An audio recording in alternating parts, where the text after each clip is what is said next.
inevitável. A Alemanha entrará em recessão. A maior economia da Europa vem escancarando cada vez mais as fragilidades do velho continente. Ao mesmo tempo, os europeus também enfrentam uma forte crise ambiental e geopolítica, até mesmo diminuindo o apoio à Ucrânia. Será que estamos presenciando o colapso alemão? Como isso afetará o continente europeu e o apoio que ele dá à Ucrânia? Será que a guerra está perto do fim?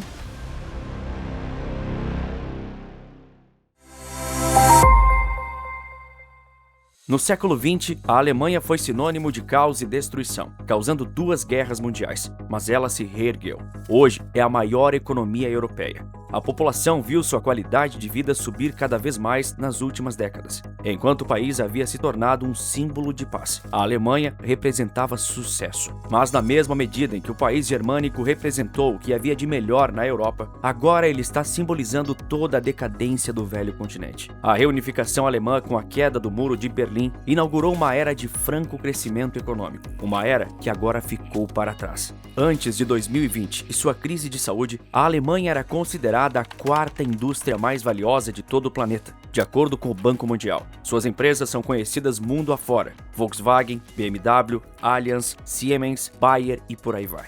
Mas hoje é justamente seu setor privado, especialmente industrial, que exemplifica seus problemas. A produção industrial alemã encolheu em agosto pelo 4º mês consecutivo, segundo o Escritório de Estatísticas. O setor caiu 0,3% em comparação com o mês de julho. Parece uma queda pequena, mas foi consecutiva e esse efeito dominó pode se tornar devastador em pouco tempo. Mas quais razões explicam esse declínio?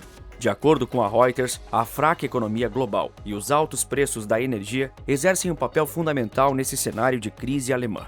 E o futuro deverá ser ainda mais sombrio. O setor industrial alemão também vem sofrendo com uma queda na demanda, uma produção lenta e, claro, com a inflação que se soma a juros cada vez mais altos. A produção de bens de capital e de bens de consumo também estão em queda livre. A indústria, que era seu ponto mais forte, hoje luta para não cair cada vez mais. Por 2 trimestres consecutivos, o PIB do país também encolheu. Em termos práticos, isso significa uma recessão técnica, uma espécie de estágio anterior à recessão completa. E pelo que tudo indica, se nenhuma mudança drástica acontecer, ela vai entrar nessa recessão completa. Clemens Fust, presidente do Instituto de Pesquisa Econômica da Universidade de Munique, afirma que a situação econômica da Alemanha ainda continua piorando. E a União Europeia concorda com essa visão pessimista, pois fez uma análise completa de toda a zona do euro e, segundo seus indicadores, a confiança empresarial está há quase 1 ano em queda, em particular nos setores que mais dependem do consumo de energia. Então, a Alemanha deve fechar 2023 em recessão, ao registrar uma queda anual de 0,4%. Mas existe também um outro fator importante que escancara os problemas socioeconômicos da grande potência europeia: a ausência de mão de obra qualificada. Isso está gerando políticas que visam atrair imigrantes. A escassez de mão de obra é um dos problemas mais urgentes, segundo o ministro da Economia da Alemanha, Robert Habeck. Em 2022, cerca de 2 milhões de vagas disponibilizadas não foram preenchidas. Assim, o número de vagas abertas subiu para o nível mais alto no país desde o fim da Segunda Guerra Mundial. Por isso, o parlamento alemão aprovou uma reforma na lei de imigração, facilitando o acesso ao mercado de trabalho alemão a pessoas de fora da União Europeia. A reforma legislativa trouxe um aspecto importante, conhecido como cartão da oportunidade, que conta com um sistema de pontos. Esse sistema permitirá aos estrangeiros desempregados que vivam no país por 1 ano para tentar encontrar uma colocação no mercado de trabalho. Mas para isso, o estrangeiro precisará obrigatoriamente de uma qualificação profissional ou diploma universitário. Os cartões serão concedidos àqueles que cumprirem um determinado número de condições, pelas quais receberão pontos. A reforma também busca garantir uma maior integração de imigrantes e refugiados, como os ucranianos. A Europa recebe milhões de refugiados ucranianos, mas integrá-los à sociedade não é uma tarefa fácil diante da extensa burocracia e a barreira da língua. Menos de 1 em cada 5 refugiados encontrou emprego até agora na Alemanha. Espera-se que em breve os imigrantes qualificados não precisem mais ter seus diplomas reconhecidos na Alemanha, se comprovarem que têm um diploma reconhecido em seu país de origem. Para evidenciar o quão crítica é a situação da maior economia europeia, vamos compará-la com o Brasil. De acordo com dados oficiais liberados em agosto,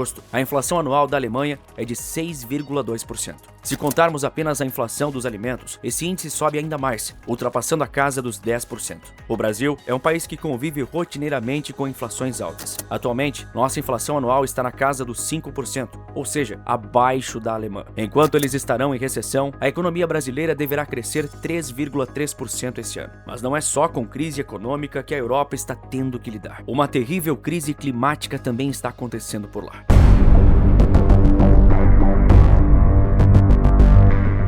Ironicamente ou não, o continente europeu vem passando por uma grande crise climática depois de anos defendendo a agenda ambientalista e criticando os países que não o faziam, como o Brasil. Mas parece que o jogo virou e o continente agora está mais seco e quente. A seca na Europa durante o verão de 2022 foi a pior dos últimos 500 anos, segundo dados do Programa Europeu da Agência Espacial Europeia. Estudos recentes mostram que a seca de 2023 deve ser ainda pior que a do ano passado. Uma pesquisa da Graz University of Technology da Áustria revelou que os níveis das águas subterrâneas no velho continente têm se mantido extremamente baixos desde 2018. Em uma análise feita também com imagens de satélites, a CIMA Research Foundation percebeu uma forte diminuição na quantidade de neve nos invernos de 2022 e 2023 na região dos Alpes. Recentemente, dados divulgados pela Agência de Proteção Ambiental da Escócia confirmaram o que observadores experientes já podiam ver. As águas frescas do Lago Ness, o maior da Escócia, caíram para seu nível mais baixo em décadas. Em meio a essa crescente seca, o que a Europa está fazendo para proteger seu meio ambiente? Bom, ela está queimando mais carvão. Ano passado, a Alemanha reativou algumas de suas mais importantes usinas de carvão, depois de passar décadas prometendo uma geração de energia mais limpa. Hoje, ela está usando um combustível fóssil, considerado um dos mais sujos para se gerar energia. Como mencionei em outros momentos, a inflação de energia da Alemanha é um dos problemas de sua economia. E isso tem forte ligação com a guerra da Ucrânia. Quando ela estourou, a Europa sancionou de múltiplas formas a Rússia, com o objetivo de sufocar a economia local para afetar o esforço de guerra do país, além de, claro, piorar a qualidade de vida do povo russo. Com uma vida pior, eles se rebelariam contra Putin e assim ele seria derrubado. Tudo isso aconteceria se vivêssemos num mundo ideal, mas tudo isso deu errado. E agora, a Europa é quem está pagando o pato. Quando o conflito russo-ucraniano acabará? Ou melhor, será que ele já acabou? Essa pergunta se espalhou pelo mundo após o início do conflito entre Israel e Hamas, que jogou a Ucrânia para escanteio. Mas vamos por partes. Na Europa, o apoio à causa ucraniana é praticamente um consenso, mas alguns países se destacam nessa defesa pela manutenção da soberania do país invadido ilegalmente. Dos países de menor expressão, os que mais se destacam no apoio a Kiev são a Polônia e os países bálticos, formados por Estônia, Letônia e Lituânia. Mas o apoio mais vital no continente vem de Alemanha, França e Reino Unido. Os países mais importantes, ricos e fortes da Europa. Dentre esses, a Alemanha é o elo fraco no suporte à defesa da Ucrânia. Por que eu digo isso? Primeiro, porque de certa forma, os alemães ajudaram a financiar o poderio de guerra russo. Por décadas, o país comprou uma quantidade colossal de gás natural da Rússia e pretendia comprar ainda mais dias antes da guerra estourar. Ainda hoje, o gás russo aquece as casas europeias, principalmente as da Alemanha. Assim, de certa forma, a Alemanha financia a continuidade do conflito. Mas outro ponto-chave para determinar o papel do país germânico no conflito é quanto à entrega de ajuda militar aos ucranianos. O Reino Unido é, quando comparado à França e à Alemanha, o que mais fornece assistência. Os britânicos entregaram seus melhores tanques, os Challengers II, seus melhores mísseis de cruzeiro, chamados de Storm Shadow, e colocou a inteligência militar britânica à disposição da nação invadida. Em síntese, o melhor que há dos ingleses está em solo ucraniano, e isso não é pouca coisa. O míssil Storm Shadow é fantástico, capaz de alcançar distâncias de até 250 km, com uma velocidade máxima de 1.500 km por hora. O mundo viu em primeira mão o Storm Shadow na prática, quando a Ucrânia utilizou para bombardear o quartel-general da Marinha Russa na Crimeia. Os franceses já enviaram sua versão do Storm Shadow, chamados de Scalp, para a Ucrânia. Os Estados Unidos, a grande potência militar, também enviaram recentemente o sistema ATACMS, de míssil balístico, e eles já fizeram estragos. O que a Alemanha fez? Ela tem um sistema de mísseis muito poderoso também, chamado de Taurus, extremamente semelhante ao Storm Shadow. O Taurus foi projetado especificamente para combater os sistemas de defesa aérea russos, Pantsir e S-400. Mas a Alemanha vem se negando categoricamente a enviá-los para o conflito. Por qual razão? É simples. O chanceler do país, Olaf Scholz, não quer irritar a Rússia ainda mais. Recentemente, ele avaliou que o uso do míssil alemão por parte da Ucrânia na Crimeia faria com que o conflito sofresse uma elevação nas tensões. A Crimeia é um ponto-chave de tudo isso, pois foi a primeira região anexada pela Rússia, ainda em 2014, e é extremamente valiosa para Vladimir Putin. Dessa forma,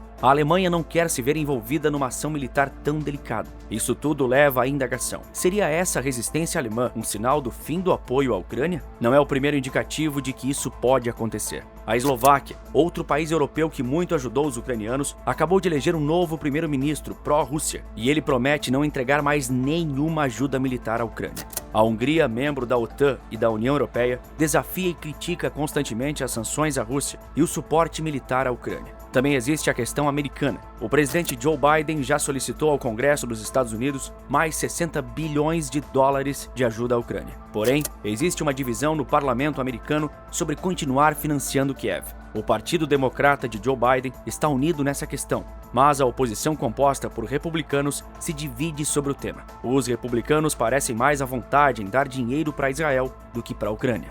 E no campo de batalha, que é o que importa no fim das contas, como está a situação? Bem, nesse caso, se você olhar para o mapa ucraniano, verá um país que perdeu praticamente toda a sua região leste. Nos últimos tempos, a guerra da Ucrânia teve um de seus capítulos mais importantes, que foi a contra-ofensiva ucraniana. Mesmo contando com muitos equipamentos de altíssima qualidade da OTAN, inclusive soldados treinados pela aliança militar, ela não atingiu os objetivos desejados. De acordo com o Centro de Estudos Estratégicos e Internacionais, a Rússia criou as obras de defesa mais extensas na Europa desde a Segunda Guerra Mundial, além de usar uma espécie de defesa elástica, contra-atacando rapidamente ao perder posições. A Ucrânia recuperou pouquíssimos territórios. Na prática, a linha de frente da guerra se estende por 800 quilômetros e está sem grandes alterações há um ano. Hoje, ela é uma guerra de exaustão. Isso porque tanto russos quanto ucranianos estão se defendendo muito bem, mas enfrentam dificuldades ao atacar justamente pelas fortes defesas. Campos minados, trincheiras, túneis, drones, armas antitanque, artilharia pesada e um forte trabalho de aviação tornam os grandes avanços algo muito complexo. Para isso ser feito, eles precisarão ser capazes de suportar altíssimas baixas tanto de soldados quanto de equipamentos. Mas alguém sucumbirá primeiro a essa guerra de exaustão. Quem será? Se olharmos para os números frios, os países menores tendem a perder nesse cenário. Daqui 6 meses, pode ser que grandes ofensivas se tornem mais prováveis de obter sucesso do que atualmente. Contudo, a essa altura do campeonato, é difícil imaginar a Ucrânia reconquistando todo o seu território legítimo que foi brutalmente roubado pela Rússia. A economia alemã, o motor da Europa, está em franca decadência. O velho continente passa por uma crise climática como há muito não se via. Os países ocidentais estão divididos sobre como ajudar a Ucrânia, enquanto Israel toma atenção e o favor deles. A Rússia montou uma exímia linha de defesa e agora está de volta ao ataque. Tudo isso está acontecendo ao mesmo tempo, como num filme com múltiplos enredos. Mas o final, ainda não sabemos. Disso, não há spoiler. Que a Europa está banindo a BYD. É o que te conto no vídeo que aparece agora na sua tela. Por esse vídeo é isso, um forte abraço e bons negócios!